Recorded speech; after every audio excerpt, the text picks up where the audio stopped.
What brought me to art really was when I was really young. My father was an art director in advertising agencies, so he was doing artwork, and my mother was an artist as well. She started as a hobbyist and then started selling her paintings.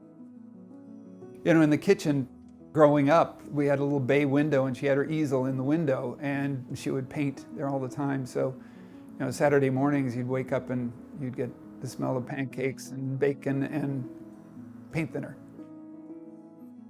I grew up in the neighborhood of a number of artists that worked at the Walt Disney Studios. I was familiar with who they were, and I had books on them and developments they did, and I thought it was pretty fantastic. So I thought it'd be great to work at a place that was a real collaborative environment with a lot of legacy, a lot of history.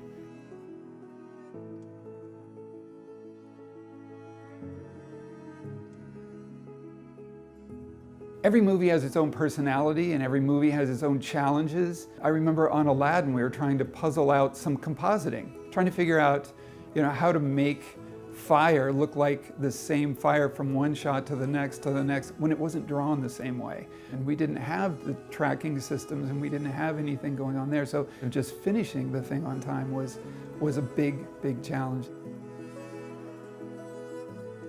Universal had monster movies, the Japanese Mothra and Godzilla and Alfred Hitchcock. I really loved those. Some suspense movies. Wait Until Dark was another movie that really inspired me. But I saw that one in the theater and really just jumped out of my seat. I reacted to it. It was something that was just a real deep, rich experience. The director stopped me one day and he said, "You're not an animation fan. You don't love animation." I said, No, I didn't say that. I love movies. I like making movies." He just kind of put his finger on an idea that, you know, it really wasn't animation that drove me into this industry. It was really more film and storytelling and the idea of communicating with the viewer a little bit more intensely than I could in a painting.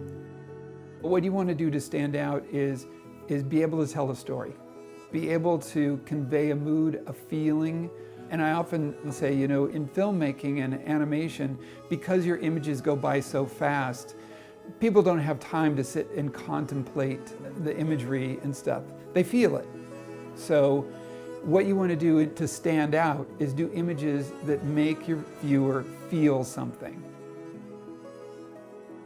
If I had to go back and talk to my younger self about what I would do going into the industry, I would just have to tell myself, be patient, focus on fundamentals, and look at the bigger picture. Be in the moment, but step back, and always step back, take a lot of notes. Just take a lot of notes on how things get done.